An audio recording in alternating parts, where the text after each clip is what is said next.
আকাশবাণী খবর পড়ছি প্রিয়া বিশ্বকর্মা। প্রথমে বিশেষ বিশেষ খবর। লোকসভা নির্বাচনে প্রথম দফার ভোট এগিয়ে আসার সঙ্গে সঙ্গেই জমে উঠেছে প্রচারাভিযান। প্রবীণ বিজেপি নেতা প্রধানমন্ত্রী নরেন্দ্র মোদী আজ কেরলে জনসভা করবেন। কংগ্রেস এবং সিপিআইএম এর তারকা প্রচারকরাও দিনভর নানা কর্মসূচিতে অংশ নেবেন। ফর্ম যে জারি হবার ৭২ ঘণ্টার মধ্যেই যাতে হরিয়ানার কৃষকরা তাদের ফসলের দাম পেয়ে যান তা সুনিশ্চিত করতে রাজ্যের মুখ্য সচিব নির্দেশ দিয়েছেন। ইন্দোনেশিয়ার দক্ষিণ সুলাওয়েসি প্রদেশে ভূমিধসে কমপক্ষে ১৫ জনের মৃত্যু। ইরান ইসরায়েল সংঘাতে পশ্চিম এশিয়ার পরিস্থিতি উত্তপ্ত। আইপিএল ক্রিকেটে চেন্নাই সুপার কিংস ২০ রানে মুম্বাই ইন্ডিয়ান্সকে হারিয়ে দিয়েছে। অন্য ম্যাচে কলকাতা নাইট রাইডার্সের কাছে পরাজিত লখনৌ সুপার জায়ান্টস। আসছে বিস্তারিত খবরে। লোকসভা নির্বাচনে প্রথম দফার ভোটের জন্য বাকি আর মাত্র কয়েকদিন। বিভিন্ন দলের তারকা প্রচারকরা ভোটদাতাদের মন জয়ে জোর কদমে প্রচার চালাচ্ছেন। প্রবীণ বিজেপি নেতা প্রধানমন্ত্রী নরেন্দ্র মোদী আজ কেরলের চেরুভাত্তানিতে এনডিএ প্রার্থীর সমর্থনে জনসভা করবেন। এরপর তিনি আট্টিঙ্গালের কাটাকাদায় বিদেশ প্রতিমন্ত্রী ভি মুরলীধরনের সমর্থনে প্রচারে অংশ নেবেন। আগামী বৃহস্পতিবার কেন্দ্রীয় মন্ত্রী রাজনাথ সিং নির্বাচনী প্রচারে কেরল যাবেন। কেন্দ্রীয় স্বরাষ্ট্রমন্ত্রী অমিত শাহ আজ মণিপুর সফরে যাচ্ছেন। হাফতা কাংজিংবুং এ জনসভা করবেন তিনি। কংগ্রেস নেতা রাহুল গান্ধী ওয়ানারে আজ ও আগামীকাল জনসভা করবেন। কংগ্রেস সভাপতি মল্লিকার্জুন খার্গে এবং সাধারণ সম্পাদক প্রিয়াঙ্কা গান্ধী ২০ এবং ২২ তারিখ কেরলে প্রচার সারবেন। কাসারগোড় ও কান্নুর কেন্দ্রে প্রচার করবেন সিপিআইএম এর সাধারণ সম্পাদক সীতারাম ইয়েচুরি। পলিট ব্যুরো সদস্য প্রকাশ কারাট এবং সিপিআই এর সাধারণ সম্পাদক ডি রাজাও দলীয় প্রার্থীদের সমর্থনে প্রচারে যোগ দেবেন। এর আগে প্রধানমন্ত্রী গত সন্ধ্যায় কর্ণাটকের মাইসুরুতে জনসভা করেন। তিনি বলেন, বিজেপির ইস্তেহার ভবিষ্যতে বৃহত্তর পরিবর্তনের চিত্র তুলে ধরেছে এবং এটি নতুন ভারতের ছবি। কংগ্রেসের তীব্র সমালোচনা করে প্রধানমন্ত্রী বলেন, রাজনৈতিক ক্ষমতার জন্য কংগ্রেস আজ আগুন নিয়ে খেলছে। কংগ্রেস এখনও বিভাজনের লক্ষ্য নিয়ে চলেছে।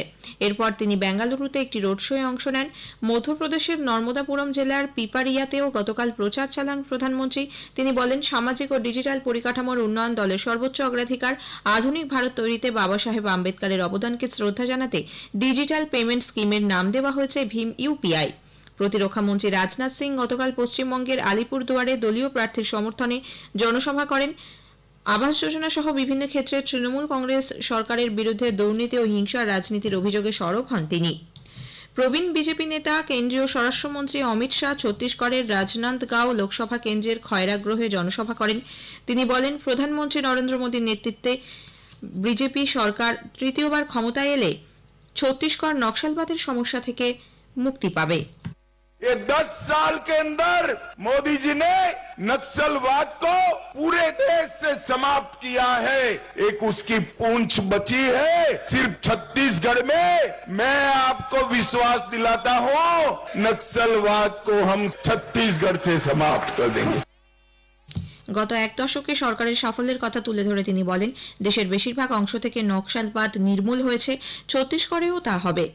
কংগ্রেস সভাপতি মল্লিকার্জুন খার্গে নাগপুরে জনসভা করেন। তিনি বলেন, সংবিধানে ভারতের মানুষকে শিক্ষিত ও সংগঠিত করার যে লক্ষ্যের কথা আম্বেদকর বলেছেন, কংগ্রেসই পারে দেশকে সেই লক্ষ্যে পৌঁছে দিতে। কংগ্রেস নেত্রী প্রিয়াঙ্কা গান্ধী ভডরা রাজস্থানের জালোরে জনসভায় যোগ দিয়ে মূল্যবৃদ্ধি ইস্যুতে কেন্দ্রীয় সরকারের সমালোচনা করেন। इन बातों से आपके जीवन का क्या मतलब है? कोई मतलब है? मेरी बहनें बैठी हैं, सबसे बड़ी आपकी समस्या महंगाई है। मुझे लगता है कि कुछ हो गया है मोदी जी को, समझ नहीं पा रहे हैं। तो मुझे सचमुच लगता है कि मोदी जी टिक चुके हैं देश की जनता से। প্রধানমন্ত্রী বলেছেন, উন্নত দেশের 4টি শক্তিশালী স্তম্ভ যুব, মহিলা, কৃষক এবং দরিদ্রদের ক্ষমতায়নই বিজেপির সংকল্প। নতুন দিল্লিতে গতকাল বিজেপির নির্বাচনী ইস্তেহার বা সংকল্পপত্র প্রকাশ করে তিনি বলেন, বর্তমান বিশ্বে উত্তেজনা ও অনিশ্চয়তার পরিস্থিতিতে দেশে একটি বলিষ্ঠ এবং স্থিতিশীল সরকার থাকা প্রয়োজন। এদিনও দুর্নীতির বিরুদ্ধে কড়া অবস্থান নিয়ে প্রধানমন্ত্রী বলেন, দুর্নীতির বিরুদ্ধে তাঁর লড়াই চলবে। কংগ্রেস বিজেপির নির্বাচনী ইস্তেহারকে ঝুড়ি ঝুড়ি মিথ্যে বলে কটাক্ষ করেছে। দলের সভাপতি মল্লিকার্জুন খার্গে বলেছেন, গত 10 বছরে বিজেপি কিছুই করতে পারেনি, আগামী দিনেও তা পারবে না।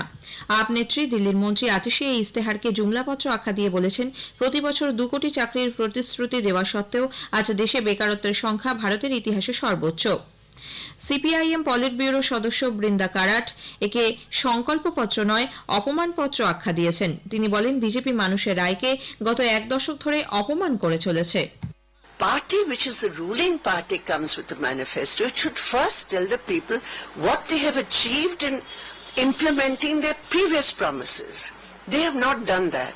That is why I call this manifesto not a Sankalp Patra but an Apaman Patra, which means insulting the people of India. হরিয়ানার কৃষকরা যাতে তাদের ফসলের দাম ফর্ম জে জারি হওয়ার 72 ঘন্টার মধ্যেই পেয়ে যান তা সুনিশ্চিত করার জন্য রাজ্যের মুখ্য সচিব টিভি.এস.এন. প্রসাদ রবি শস্য সংগ্রহের কাজে যুক্ত সব জেলার প্রশাসনিক সচিব, ডেপুটি কমিশনার এবং আধিকারিকদের নির্দেশ দিয়েছেন। রবি মরশুমে ফসল সংগ্রহের কাজ গতকাল খতিয়ে দেখেন তিনি। 2024-25 বিপণন মরশুমের সমগ্র প্রক্রিয়া তিনি সুষ্ঠুভাবে সম্পন্ন করতে বলেছেন। বিষয়টির ওপর নজরদারির জন্য মুখ্য সচিব বরিষ্ঠ আইএএস আধিকারিকদের নিয়ে 3 সদস্যের কমিটি গঠন করেছেন। বিশেষ করে ফর্ম জে দেওয়া এবং কৃষকদের টাকা মেটানোর বিষয়টি দেখভাল করবেন তারা। হরিয়ানায় এবছর গমের রেকর্ড ফলন হয়েছে, ফলে মান্ডিগুলিতে বিপুল পরিমাণ গম আসবে বলে মনে করা হচ্ছে।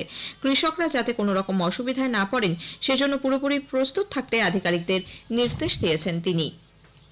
খবর শুনছেন আকাশবাণী থেকে। ইন্দোনেশিয়ার দক্ষিণ সুলাওয়েশি প্রদেশে ভূমিধসে কমপক্ষে 15 জনের মৃত্যু হয়েছে। তানা তোরাজা জেলায় এই বিপর্যয়ে 2 জন এখনো নিখোঁজ। তারা ধসের নিচে চাপা পড়ে রয়েছেন বলে আশঙ্কা করা হচ্ছে।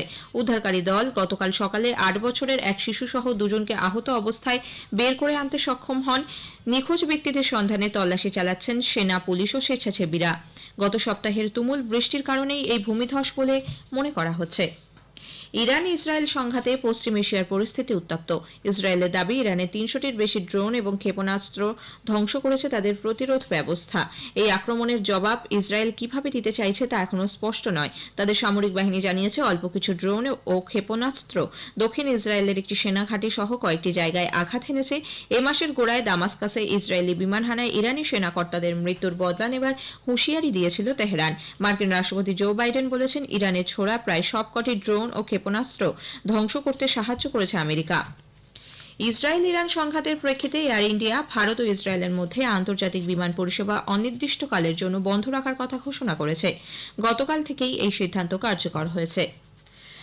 নবরাত্রির শুরু থেকে এ পর্যন্ত বৈষ্ণোদেবীর মন্দিরে 2.5 লক্ষের বেশি তীর্থযাত্রী পুজো দিয়েছেন। মন্দির পর্ষদ জানিয়েছে, প্রতিদিন 40 থেকে 50 হাজার তীর্থযাত্রী কাটরায় পৌঁছচ্ছেন বৈষ্ণোদেবীর মন্দিরে যাওয়ার জন্য। ভক্তদের ভিড় সামাল দিতে 3টি প্রবেশদ্বারই খুলে দেওয়া হয়েছে। মুম্বাইয়ের ওয়াংখেড়ে স্টেডিয়ামে গতরাতে আইপিএল এর ম্যাচে চেন্নাই সুপার কিংস 20 রানে মুম্বাই ইন্ডিয়ান্সকে হারিয়ে দিয়েছে। মুম্বাই টসে জিতে চেন্নাইকে ব্যাট করতে পাঠায়। নির্ধারিত 20 ওভারে চেন্নাই 4 উইকেটে 206 রান তোলে। অধিনায়ক ঋতুরাজ গায়কোয়াড় 69 রান করেন। শিবম দুবে 66 রানে অপরাজিত থাকেন। মুম্বাই অধিনায়ক হার্দিক পান্ডিয়া 2টি উইকেট নেন। জবাবে ব্যাট করতে নেমে মুম্বাই 20 ওভারে 6 উইকেটে 186 রান তুলতে সমর্থ হয়। রোহিত শর্মা এদিন আইপিএলে তাঁর দ্বিতীয় শতরান করেন। 105 রানে অপরাজিত থাকেন তিনি। চেন্নাইয়ের মাথিসা পাথিরানা 4 ওভারে 28 রান দিয়ে 4টি উইকেট নিয়ে ম্যাচের সেরা হয়েছেন। ইডেনে আইপিএল এর অন্য ম্যাচে কলকাতা নাইট রাইডার্স 8 উইকেটে লখনৌ সুপার জায়ান্টসকে হারিয়ে দিয়েছে। বেঙ্গালুরুর এম চিন্নাস্বামী স্টেডিয়ামে আজ আইপিএল ক্রিকেটে রয়্যাল চ্যালেঞ্জার্স বেঙ্গালুরু সানরাইজার্স হায়দ্রাবাদের মুখোমুখি হবে। খেলা শুরু হবে সন্ধে 7:30টায়। ব্রাজিলের রিও ডি জেনেইরোতে আইএসএসএফ অলিম্পিক যোগ্যতা নির্ণায়ক প্রতিযোগিতায় মহিলাদের 10 মিটার এয়ার পিস্তলে ভারতের পালক গুলিয়া ব্রোঞ্জ পেয়েছেন। গতবারের এশিয়া চ্যাম্পিয়নশিপ পালক এই জয়ের সুবাদে প্যারিস অলিম্পিক্সে জায়গা করে নিলেন। বিশকেকে সিনিয়র এশিয়ান কুস্তি প্রতিযোগিতায় ভারতের মহিলা কুস্তিগির হর্ষিতা ও অঞ্জু পাঙ্ঘাল রূপো জিতেছেন। চীনের চিয়ান জিয়াং এর কাছে 72 কেজি বিভাগে 2-5 হেরে যান হর্ষিতা। 53 কেজি বিভাগে উত্তর কোরিয়া জি হিয়াং কিমের কাছে 0-10 পরাজিত হন অঞ্জু। মহিলাদের 65 কেজি বিভাগে অন্তিম পাঙ্ঘাল ও 62 কেজি বিভাগে মনীষ ভাওয়ালা ব্রোঞ্জ পেয়েছেন। শেষ করার আগে খবরের বিশেষ কিছু অংশ আরও একবার। লোকসভা নির্বাচনের প্রথম দফার ভোট এগিয়ে আসার সঙ্গে সঙ্গেই জমে উঠেছে প্রচারাভিযান। প্রবীণ বিজেপি নেতা প্রধানমন্ত্রী নরেন্দ্র মোদী আজ কেরলে জনসভা করবেন। কংগ্রেস এবং সিপিআইএম এর তারকা প্রচারকরাও দিনভর নানা কর্মসূচিতে অংশ নেবেন। খবর শেষ হলো।